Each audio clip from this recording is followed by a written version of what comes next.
was not harmed. There's a new push tonight to revitalize another patch of North St. Louis. A group is trying to purchase multiple blocks from the city.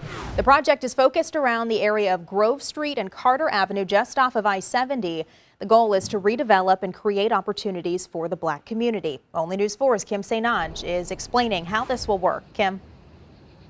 Well, the group first has to get approval from the city to even buy this land. They're offering $150,000 for it, and that's what brought them right here to this building behind me. This building is where the city will decide whether or not to accept that offer that could mark a major step forward for North St. Louis. It might not look like much right now, mostly abandoned buildings and overgrown grass, but the group wants this area to eventually become Black Wall Street. That's right, 100%. Alderman Brandon Bosley is behind this effort to buy over 8 blocks of land in North City, starting at Grove Street and Carter Avenue. Our people need land. That's the thing that they told us we would get when we were released from slavery. We never got it. That's the reason we don't have economic opportunity now. In the city of St. Louis, there's a lot of opportunity because there's a lot of land. He's among 100 people from across the St. Louis metro agreeing to pay for the land.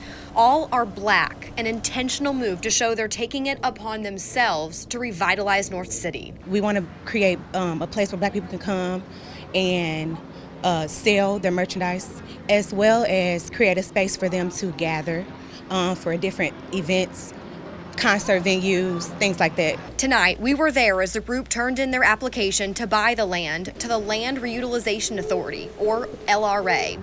The LRA owns about 11,800 properties or plots of land in the city of St. Louis, most foreclosed or abandoned. You can buy the land if you meet certain criteria and offer the right price. We have to start back to invest in our own community, because if nobody else is going to invest, then we have to step back up to the plate and start investing in our own community. CHARMAINE SWINNEY lives next to the land the group wants to buy, hoping it will also cut back on crime. So anything that's going to be positive and upbuild the community, I'm all for it.